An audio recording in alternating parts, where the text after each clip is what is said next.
play. Making a play. Making a play. Making a play. What's up, Scorpio crew? Thank everybody for tuning in to Scorpio TV. Merry Christmas.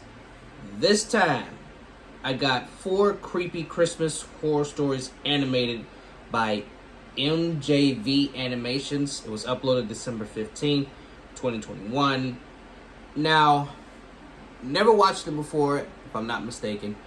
But I see that they got narrators Lazy Masquerade, Southern Cannibal. I'm not familiar with his work, if I'm not mistaken. And my man, Let's Read. So, I don't know anything about Southern Cannibal, but Lazy Masquerade and Let's Read are narrating. And if the animation is on point with these two dudes, I know we in for some creepy ass shit. So, hope you got your eggnog, your hot chocolate. I don't know. Would you have 2 beverages? I don't know. Whatever. Y'all already know all the important links are down in the description. Without further ado, let's get into it. It was Christmas Eve, 2001. Lazy Masquerade. I was 6 years old at the time. My parents had gone to the store in town to grab some last-minute supplies for Christmas. Right.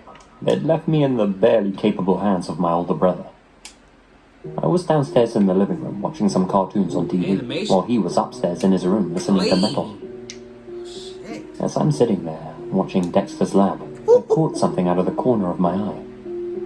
Passing by my living room window was a guy in a big, floppy red hat. He stopped at the window Where's the and looked in at blinds? me. Or curtains? It was a man, dressed up in a cheap Santa suit. Oh no. He had the big, fake white beard and everything, even a large sack slung over his shoulder. Now, to my childish mind, this really was Santa paying me a visit. Still, even then, I knew something was off. Hell yeah. You What bet. unsettled me about him as he stared in through the window at me were his eyes. They looked sickly and yellow, with dark bags hanging under them. No curtains. His No cheeks were blinds. sunk, and he didn't exactly look like the Don't care about holly-jolly this jelly life belly of Santa I man. imagined growing up. He looked in at me for an uncomfortably long amount of time, and I looked back. You ever ran off yet? Rather than be filled with joy, I just felt uncomfortable. Get your Being so brother. young, I didn't exactly know how to react. Get your brother. Santa was a good guy, right? Shit. While looking in, he motioned towards our front door, as if to say, "Let me in." I wish you would. I got up off the couch and walked into the hallway. I unlocked the door, but didn't touch the screen door in front of it like my parents had taught me. As such, there was still a thin layer between myself and the Santa now standing on my porch. You fucking up. Oh, ho, ho. Why, hello there, little boy. Merry Christmas. Pedophile. And what's your name? Michael. I remember feeling confused that he didn't know my name. I always thought Santa knew every kid's name. Wasn't he supposed to have a list? Nice to meet you, Michael. Do you know who I am? I nodded yes. Well, I've heard you've been a very good boy this year, so I brought you this. He dipped his hands into the sack and pulled out a wrapped present, held it out in front of him as if to say, "Come and get it." Being so young and naive, I was tempted to open the screen door and take the gift. But my parents had drilled stranger danger into me hard, to the point where I didn't even trust Santa Claus. All I could think to do was tell Santa that he had come too early, and that he should come back at night time like he was supposed to. Put the present under our tree, you know? Come now, Michael. Open up and come and get your present. It's a doozy. The temptation was strong. I bet. I wanted the present, obviously. Pause. My imagination ran away with me, thinking about which new, cool toy it could be. But I needed permission. I shouted up to my brother.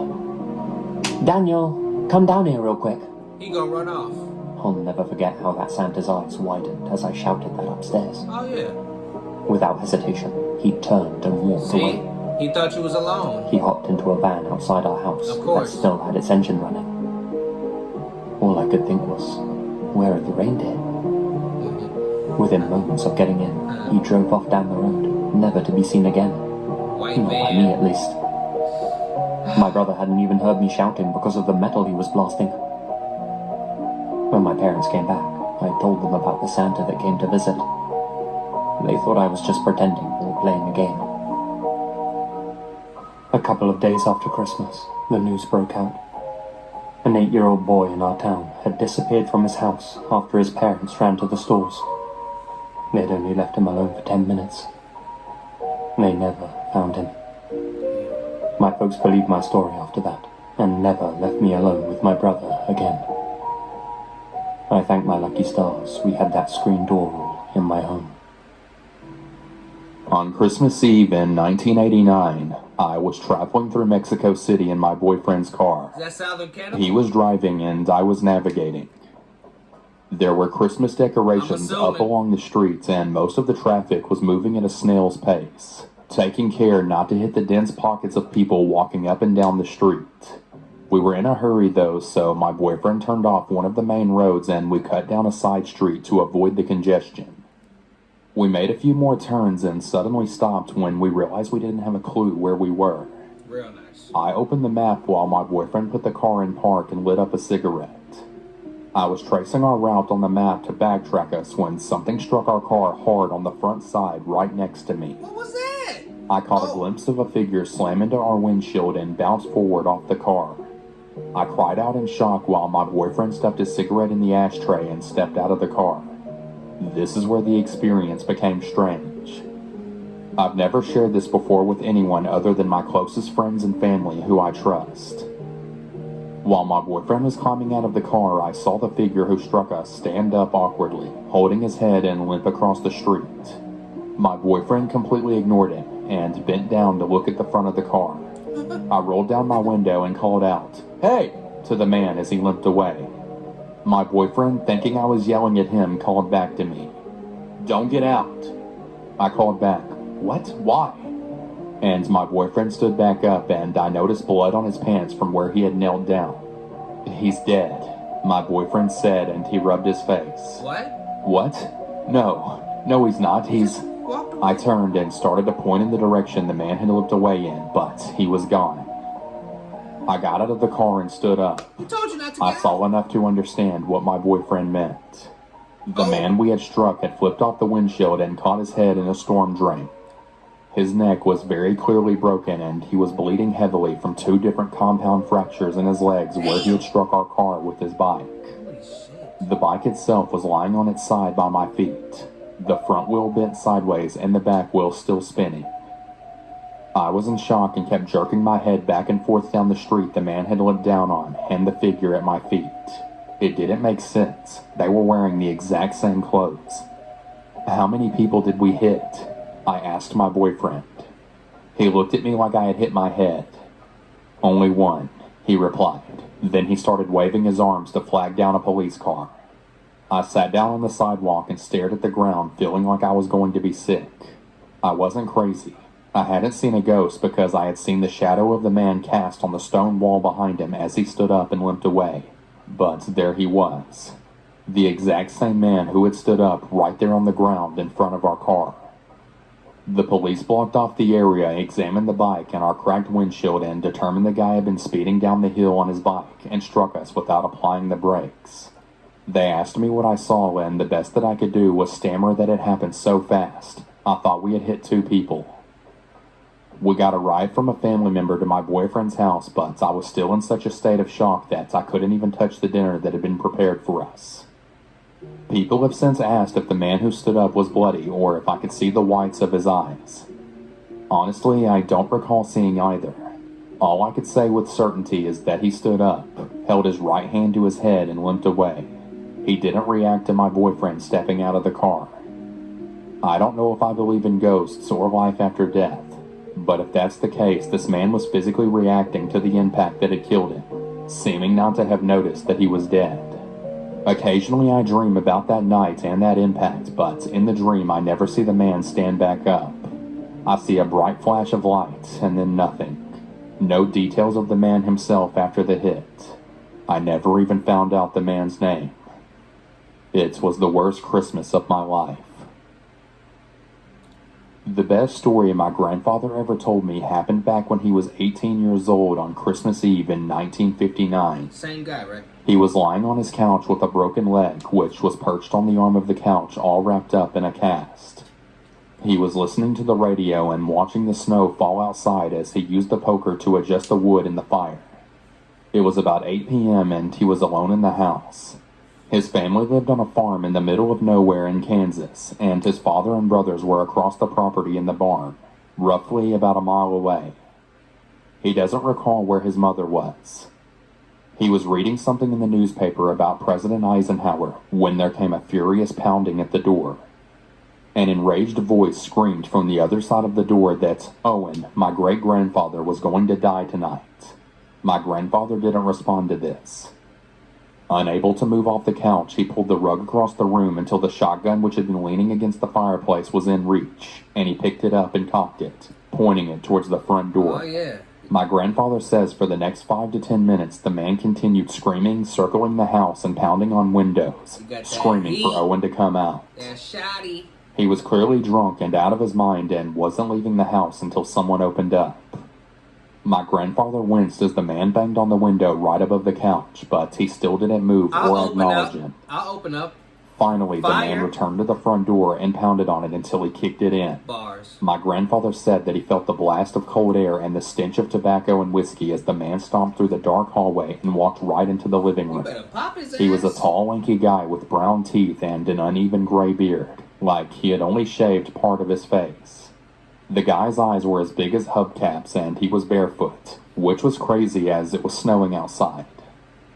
For about 10 seconds, the guy didn't even notice my grandfather, but was glancing around the room quickly, his eyes darting back and forth like a rat, until his eyes fell upon the couch. He saw my grandfather, he saw the shotgun, and he froze like a deer in the headlights. Pop his ass. My grandfather cocked the hammer back on one of the barrels. He had him dead to rights, and the intruder knew it. My grandfather snapped, "Get the fuck out!"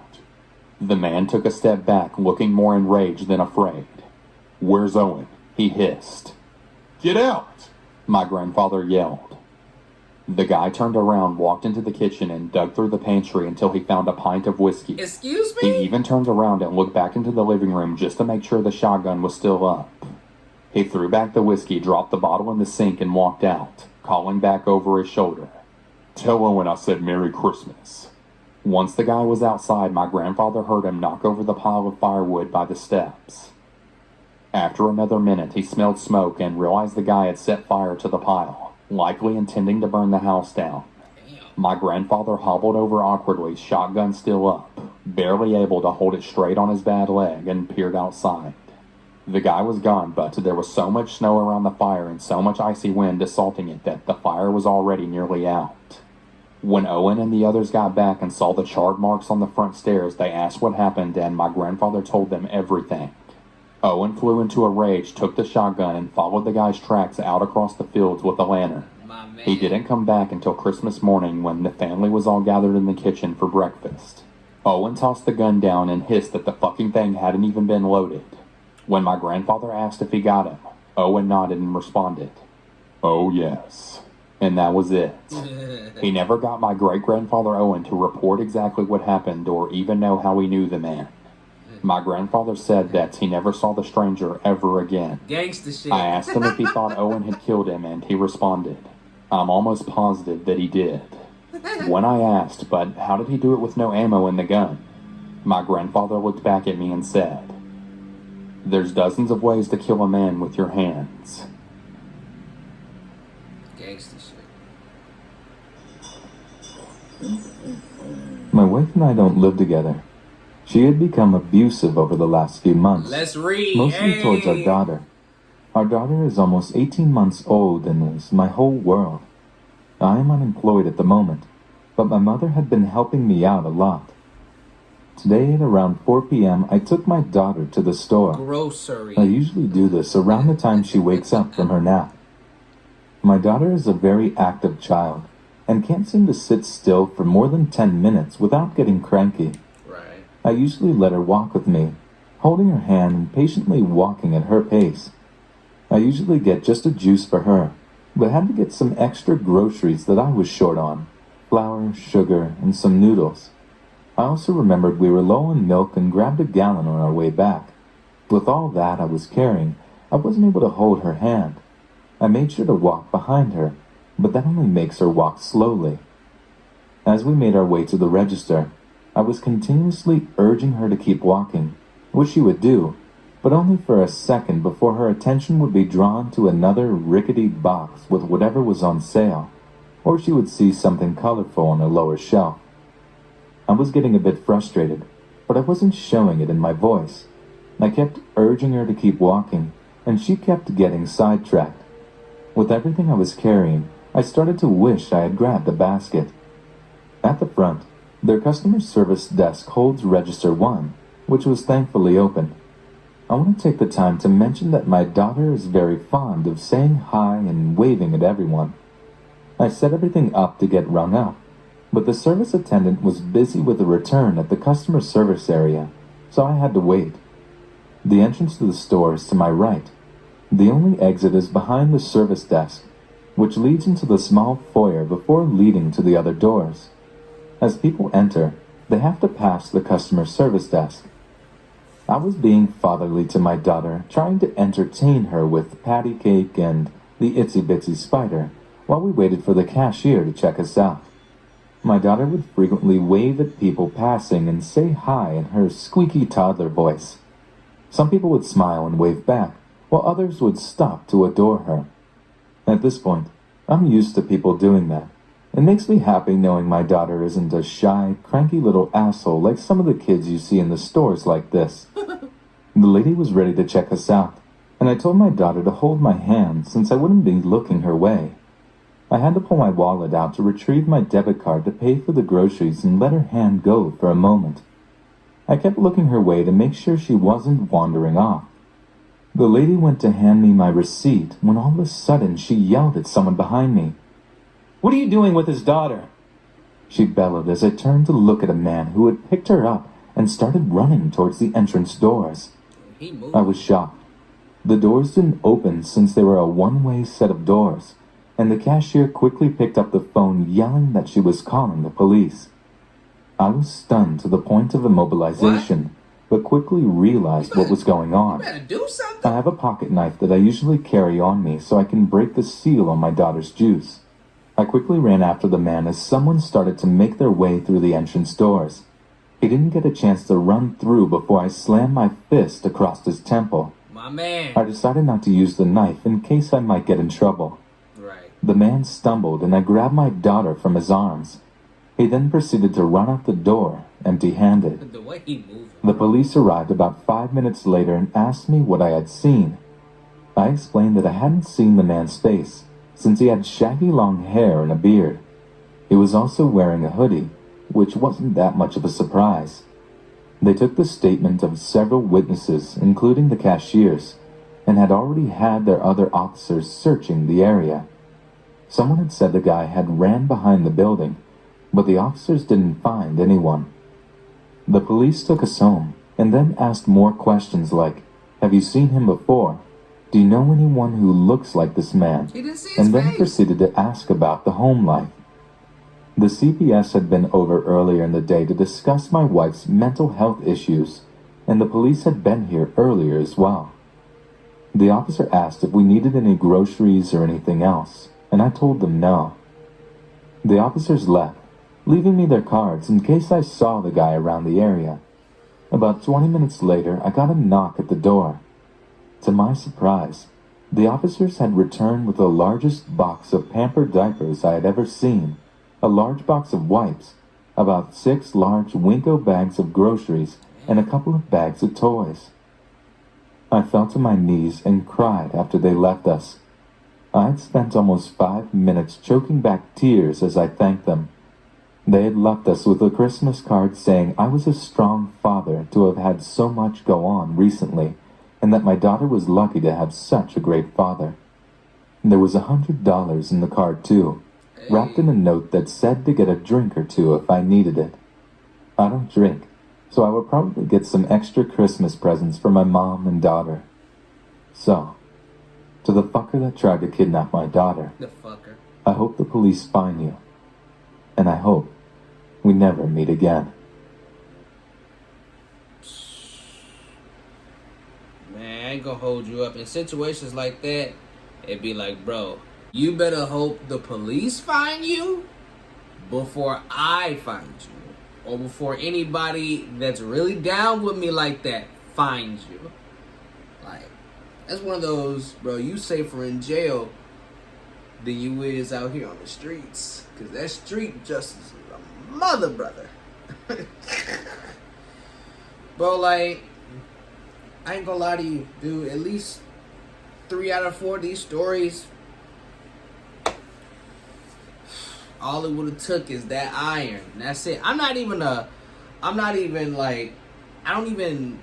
say I don't like guns, but I'm not into guns like that. But I have 2 of them. I'd rather be caught with than without. But, man, like, the story with the dude sitting on the couch. Okay, so the shotgun wasn't loaded. Okay. What if it was? You still never pulled the trigger to even find out. So you really lucky that old dude that was drugged out or whatever, or just drunk, you lucky he didn't charge you. Because you would have pressed the trigger, nothing would have came out. And your ankle or whatever is already injured, so you can't move around like that. So you probably really can't fight him off. So you'd have to use the fucking shotgun as a baseball bat or some shit. You gonna have to do something. So you lucky as hell that he didn't try to jump on you. But I'm telling you, dude, like, all it would have taken is you kicking my door open and I'm sitting on my couch in my living room. I'm popping your ass. That's it. There's no discussion. I'm not no tough guy. I ain't no, like, I don't try to perceive myself to be some type of gangster, shit like that. But when push comes to shove, it's either going to be me or you. You coming after me, I'm not going to go out easily.